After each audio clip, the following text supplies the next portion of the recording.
Over the last 25 years, there's been such a lot of changes in education, but also in the world around us. And one of the biggest changes is social media and emails.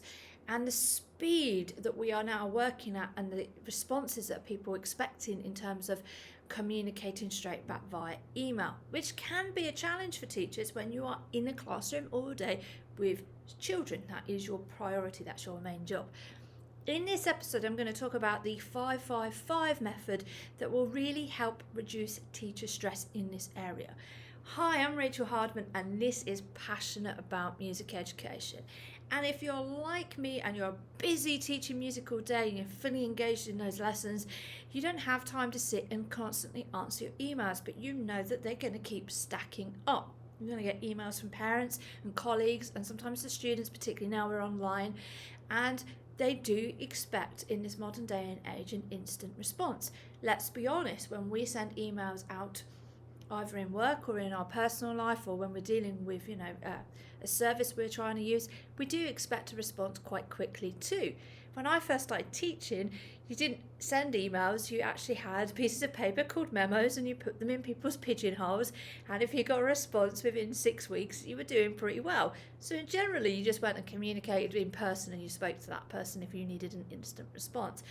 But in this day and age where we're now either working online or we are isolated in our rooms and very, very busy, we tend to communicate a lot by email, which of course, as you know, can cause its own stress because when you read the email, it depends on what kind of mood you're in and on how you interpret it. It's very different to that in-face communication where you can see all those non-verbal communication signs, the happy smile, the don't agree face, you know what it looks like. And that can get lost in emails. A really fantastic method that I came across to help reduce stress is called the 5-5-5 method. And that means, will it matter in 5 minutes, 5 hours, 5 days, 5 weeks, 5 months, 5 years? And that's a question to ask. And I was like, well, this is a really clever little tip. But actually, how does it work? Why does this particular method work? So in this video, I'm going to talk to you about how the 5-5-5 method works in terms of mindset and how you can implement that in your daily practice to help reduce the stress, particularly stress that other people are putting onto you when they are adding to your workload. The 5-5-5 method allows us to identify triggers, particularly in terms of emails. And these triggers tend to be negative emotions that you feel. It might be anger, annoyed, frustrated. They'll be on that negative spectrum of emotions. And the question is to take a 5-minute pause and go, why am I feeling triggered about this? Sometimes we have to reflect, is it I'm tired? Have I read this email incorrectly? Have I put whatever mood that I'm currently feeling, particularly if you're stressed and you're opening your email and you suddenly got 20 to deal with? Am I stressed and reading it in a very different way than it was intended? And we've all done that. I've done that too, where we have read an email and we've gone, oh, and when you come and read it 2 to 3 days later, you read it in a completely different way and go, oh, I don't know why I got upset about that because actually that's not what they were saying. I just didn't read it carefully enough or I didn't read it in the right mindset. So the 5-5-5 method allows you to notice that you have a trigger and to take time to reflect before responding to work through that trigger. Because as we know, and we've all done it, if you respond to an email quickly in a negative mindset, all we actually do is set ourselves up for a lose-lose situation because we tend to just escalate it and the other person comes back and it becomes a negative spiral.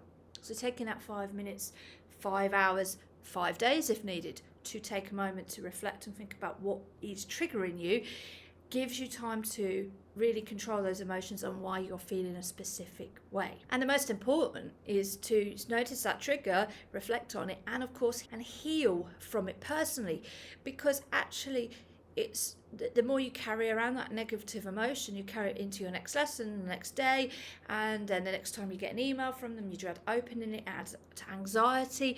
It is something that you think about in the future, and none of this is really healthy for us. So taking that time to go, why am I triggered by this? What in it upset me? And of course, if there was something specific that you felt was unfair or rude, of course deal with that. but deal with it in an unemotional, factual way, because that will take all the emotions back out of the email or the communication, or go and see them in person, and it will reduce you feeling triggered in the future when you're dealing with that person. So in terms of action points, how can you use the 555 method on a daily basis? Well, the really good thing about the 555 is it helps you notice the triggers, and it helps you work through dealing with anxiety and depression. Depression is our reflecting on the past and us generally being critical self-talk, saying, I didn't do this properly, or I didn't do that properly, and you're actually bringing that onto yourself because you're reflecting on the past. Once the past is gone, you can't fix it, you can't change it. You can learn from it and grow from it, but you can't go back in the past and change it. But you can look at how to reflect on that issue and move forward. And this is the same about anxiety, which is worrying about the future. Oh, I need to do this. What happens if this happens? And what if I respond to this email in this way? Or if I don't respond to this email, what's going to happen? And it brings that worry and anxiety about the future. And again, this is not healthy, because what's happening is your mind is either going in the past or the future, and you're not in the present. And we call that survival mode, or the ego mind, where it's trying to protect you. It's trying to foresee danger. And the problem with that is it actually adds to your stress, because you're not living in the now, the present. So be careful of this and watch out for that. Use the 5-5 method to help spot the triggers of the feelings within yourself, the emotions, the negative self-talk, and just give yourself that 5 minutes, 5 hours, 5 days to stop, reflect before you deal with it. The 5-5 method allows you to reflect on any negative emotions and negative mindset that's happening within yourself, and for you to take that time to look at the trigger but heal yourself, because things that might have happened in previous schools, previous jobs, previous incidences aren't necessarily true for the situation you're in, but our mind does take us to there, and it does try to add meaning. Oh, well, this happened before, so this is going to happen again. And actually, we need to kind of heal from that, close that chapter and move forward. And this is a great method for that. I often say to people who don't understand about teaching that we have two jobs. We have the full-time teaching job, where we're in the classroom educating children, sharing our love and passion for music. And then there's the admin side. That's your lesson planning. It's your planning your concert schedule, sending out communications. It's promoting your music department, musical instrumental lessons. And then, of course, all the admin that goes with being a teacher, and the admin that might go with being a head of department or a curriculum leader. And so you almost have two full-time jobs, which can be really stressful, because while you're in the classroom, often you're expected to be answering emails at the same time. I never dream of asking anybody else to do two full-time jobs at the same time. It's an easy way to create burnout and stress, because the mind is just being overloaded. And although there's many people who go, oh, multitask, actually it's not really healthy, because we're not multitasking. We're just flipping one task all the time. And we're not really doing any of them very well. And our brain's just in constant, what's next, anxiety and stress. And it's an easy way to get into burnout. So in terms of dealing with the admin side of your job, remember that you have to plan your lessons, and you have to teach, and you have to do the assessment. And we often, as teachers, put that on the back burner to everybody else's issues, everybody else's agenda, whether that's your line manager asking for some data immediately, or whether that's you've got a child who's crying and you need to deal with that incident, or you've got a parent who wants to come in and talk to you about a broken instrument. Whatever it is that you're dealing with, you're generally, as a teacher, working on other people's schedules and other people's timeframes and agendas. And we find this more and more with the emails, this constant, instant access. And I know that in certain schools, they're saying, oh, you need to respond within 24 hours. And that means that you end up doing 2 hours of admin after work, and then you get home and you're hungry and you're tired, and you sit down to do your own work at 8, 9 o'clock, which is not healthy, and it's not a positive way to go forward. So what the 5-5-5 method does is it allows you that space to really reflect, is this important? Is it going to make a difference to my life in 5 minutes, 5 days, 5 months? Can I find a more positive mindset? Can I wait? Even if they're asking it for 9 o'clock, it's their agenda.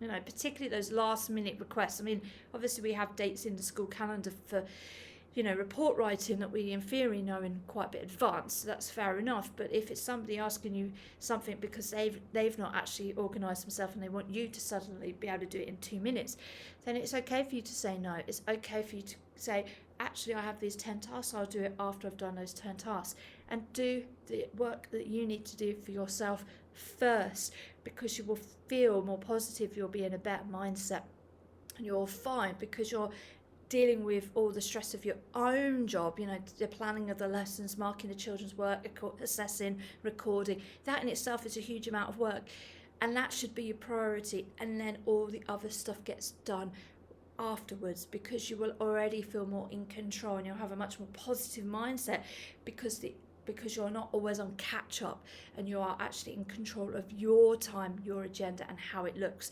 which I know is really difficult to do within a teaching framework and a teaching school day, because we're always working to school bells and school timetables.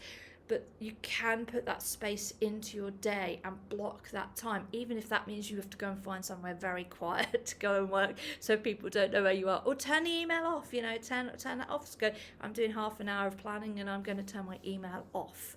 And I'm only going to do the planning in that point. And you'll be surprised, because when you actually just chunk that time and you focus just on that one task, you might get it done in 15 minutes and go, oh, it actually took me 15 minutes.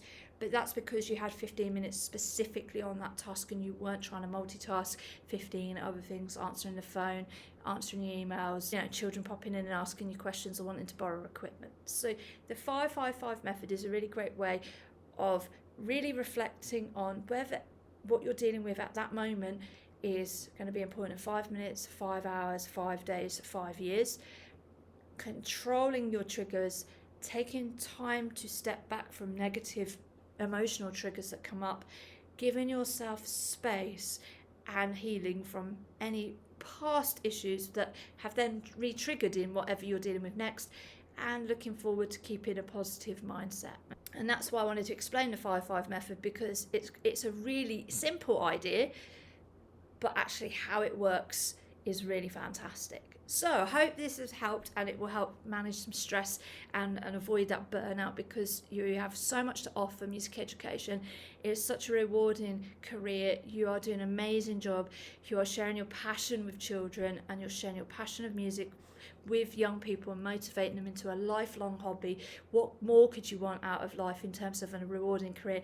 But we also need to manage that stress and that teacher stress and burnout, because these are real things. So I hope this has been really helpful. If you found it helpful, please of course like, subscribe. Thank you to those already subscribing and liking the channel. If you want to leave a comment, I do read them all, and I look forward to seeing you soon. My name's Rachel Hardman, and this is Passionate About Music Education.